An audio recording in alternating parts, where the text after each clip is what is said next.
Story 1. Am I the a-hole for telling my dad my mom hired a private investigator on him? I, 18 female, am currently in uni while my parents are going through a horrible divorce. It's been going on for like 2 years, and I still don't really know what happened. Both have their own story. But I'm equally close with both my mom, 60 female, and dad, 61 male. My mom is kind of eccentric and has been visibly mean to my dad, whereas my dad is more quiet and doesn't do the same. I feel bad for him because she's tried to turn everyone against him. But again, not sure what happened, so maybe he deserves it. Regardless, as I said, I'm really close with both of them. Today I was helping my mom with something on her phone and a text popped up from a private investigator contact, and I checked, and it was a bunch of messages with her and a private investigator. She gave him his full name, job, address, his car, license plate, name of his friends, so much stuff. It was kind of crazy and horrible to see, including the fact some of the friends she listed off are like uncles to me, and I felt like it was a total invasion of privacy, especially because I know my dad hasn't done the same to her. I told him and he started crying and he felt nauseous and he was sad he was being treated like this and that she's trying to ruin his life and stuff. But I feel kind of guilty for undermining my mom, especially when she obviously doesn't want him to know she's investigated. I just feel bad because I've seen the letters her and her lawyers have sent to my dad and it's kind of awful. I don't know. Am I the a-hole? Edit. I understand it seems biased. I do love them both equally. I'm torn. I'd do the same if my dad did it to my mom. But please don't insult my parents. As I mentioned, I'm close with them both, and it's totally uncalled for. This is my first time dealing with divorce as well, and outright bashing me is kind of ridiculous. I was 16 when this whole thing started. Yes, I'm an adult, but I'm still trying to navigate it. Thanks. Edit 2. I appreciate the advice. I understand I was the a-hole too through her phone, and I should have stayed out of it. Thank you for all opinions thus far so I can see all the perspectives. Now for the comments. It sounds like your parents are going through a contentious divorce. It can be difficult to see this as a child. Not that you are currently a child, but you are your parents' child, and you may want to help. I would caution you against getting involved because you may find yourself estranged from one or both of your parents. Make sure you have someone you can talk to about these things, like a therapist. Not judging your initial action. Default not the a-hole. Good luck. Take care of yourself. Thank you. I have a therapist, but we'll talk to her about it as soon as possible. I appreciate this. You need to stay out of this. You legit need to be like Switzerland, neutral to both sides. Honestly, your dad could have cheated and she's trying to gather all the evidence she can against him to make sure she doesn't get screwed in the divorce. This is just an assumption he could be completely innocent.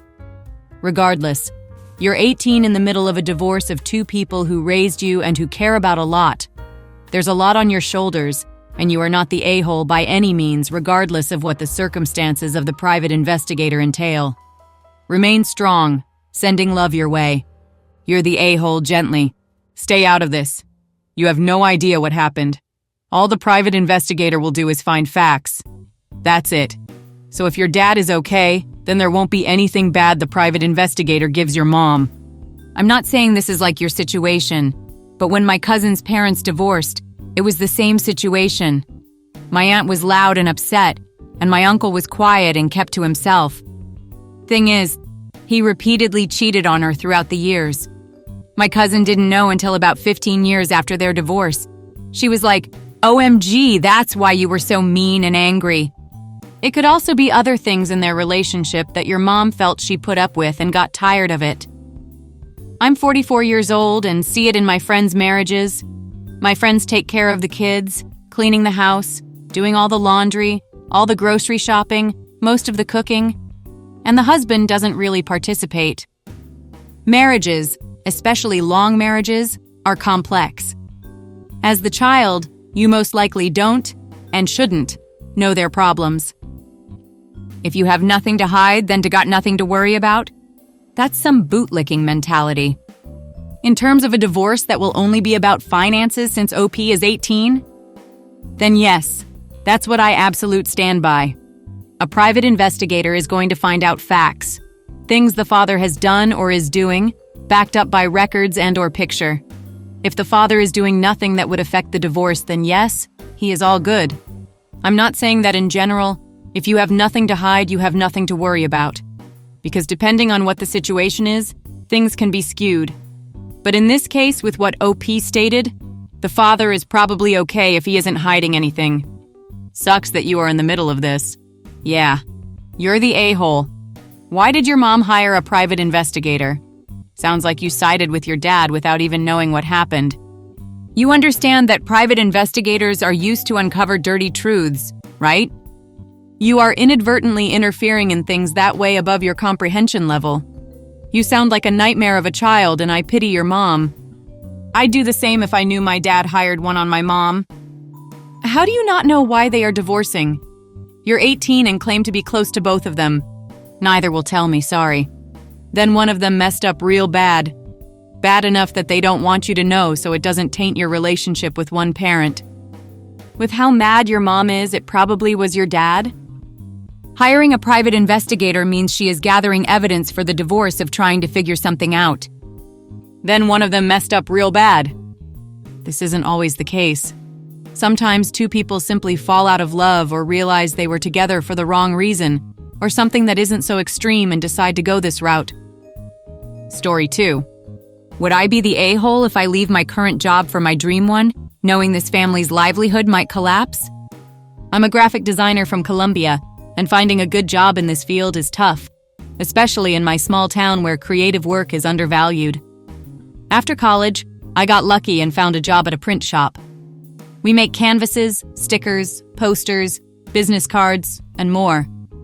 The owner, a lovely lady, hired me, and I've been working here for 3 years. For the most part, everything was great, until mid-2024, when she decided to retire and leave the business to her son. Let me tell you, this guy is the absolute worst. Calling him a despicable human being would honestly be too kind. Still, I stuck it out because I enjoyed the job and had built great relationships with clients. But things went downhill fast. He became ridiculously controlling over my designs and started buying the cheapest, lowest quality inks and paper. Naturally, the quality of our products tanked. Clients, many of whom I've grown close to, have been complaining nonstop. I've tried talking to him about it, but his response? I'm in charge, so deal with it. I've had enough. I started job hunting and found my dream job, something I've always wanted to do. But there's a catch. They need me to start this Monday. And that's where I might be the a-hole. Here's the thing. I don't just design. I'm also the printer operator. While finding another designer might not be too hard, not just anyone can handle these machines. The 3.2-meter long plotter is extremely delicate, and the cutting plotter constantly needs recalibration.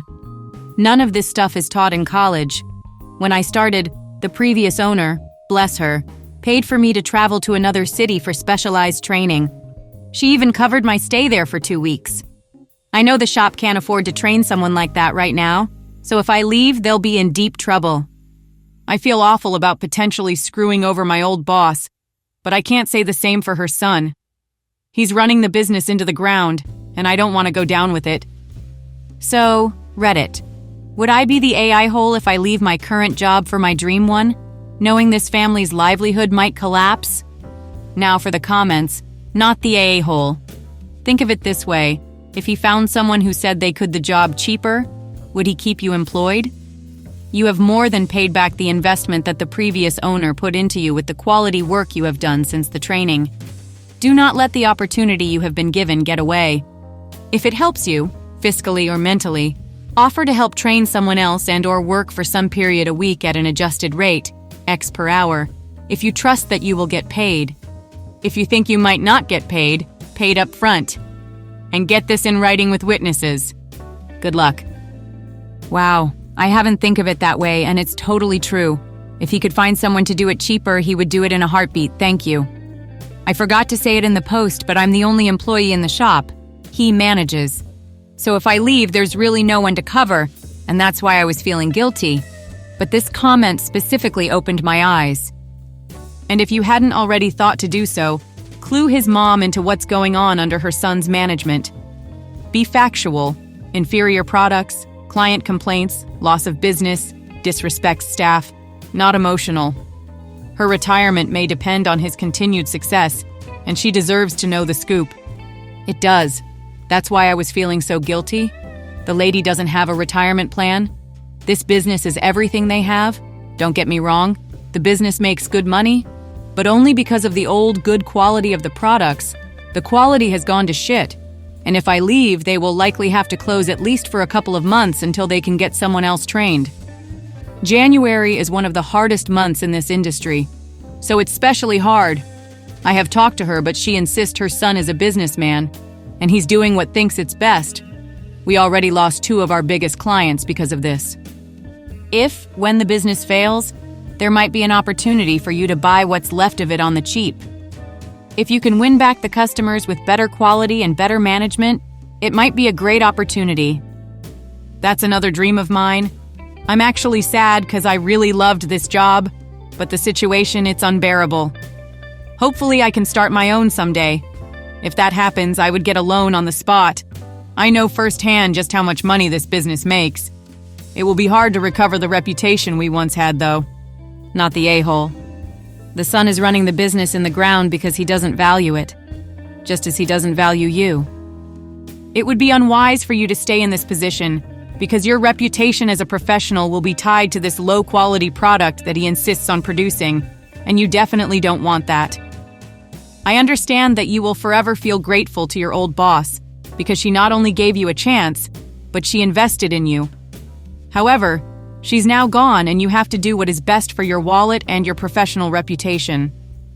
No one owes a company loyalty, especially not someone like her son. While she was investing in you, he should have been there to learn every aspect of the business before he took it over. Take the job.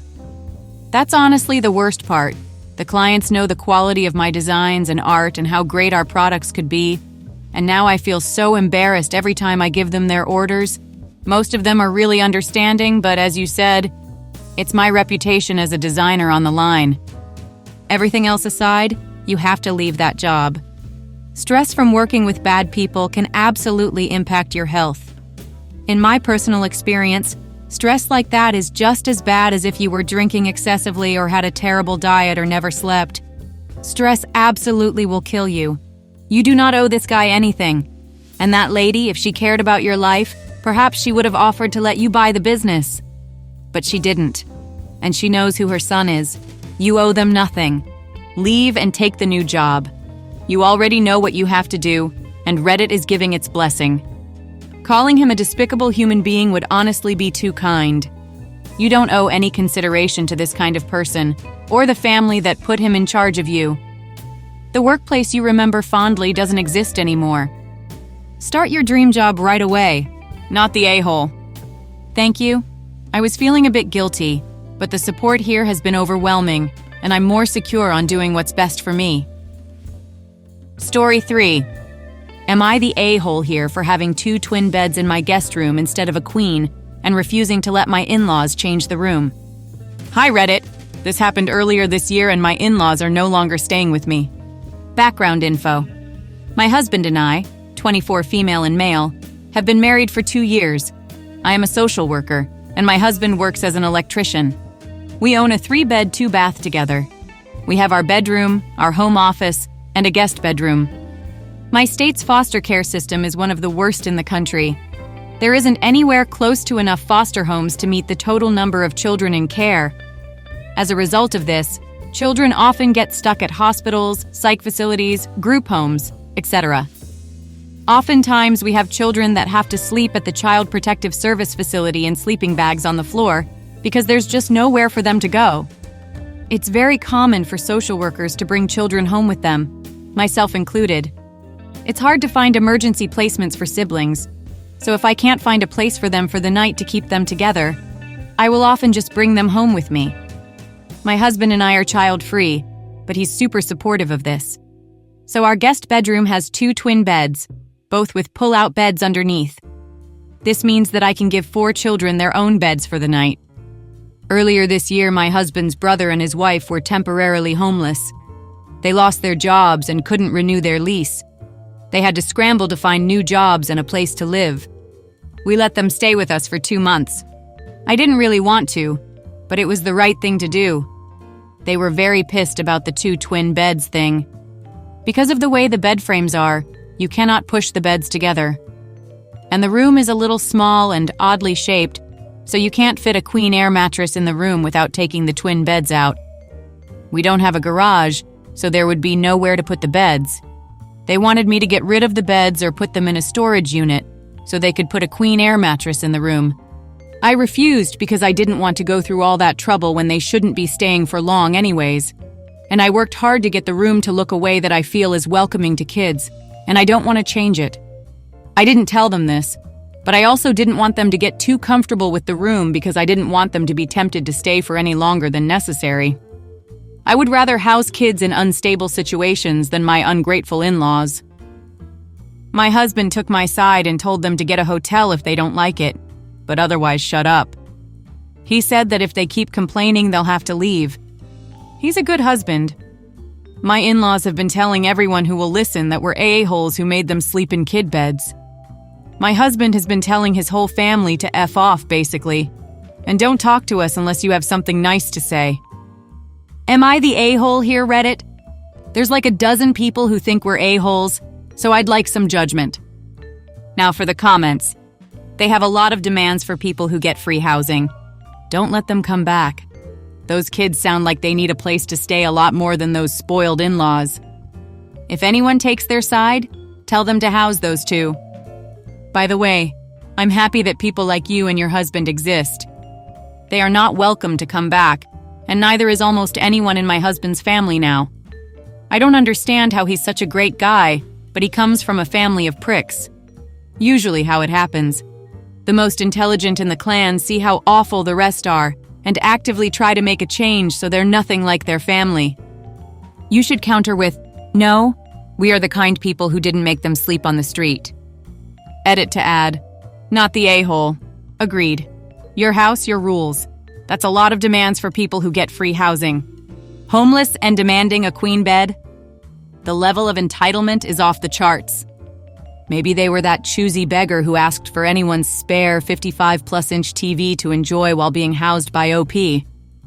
Not the a-hole. Tell them that it is possible to do the deed in a twin bed. Draw them diagrams if necessary. Since they are your in-laws, use only stick figures in the diagrams. Funny enough, I did hint at that. I told them I'm not trying to block them, but it's my room and they're not changing it. It's up to them how they want to use the room. But yeah. One teeny question, not the a-hole by the way, that might put your husband's family, excluding his jerk brother and sister-in-law, in a slightly better light. Have you confirmed the full story the other in-laws got from your husband's brother and sister-in-law? Got a feeling they put a sizable spin on their story to get the rest of the family to side with them against you and your husband.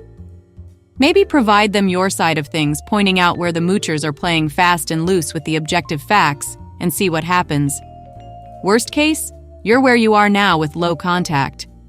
On the other hand, the moochers may get outed for the ungrateful choosing beggars they really are, and you're on better terms with the rest of your husband's family. Thank you for listening. If you like the video, consider like and subscribe. If you want more stories like these, turn on your notification to receive the latest stories.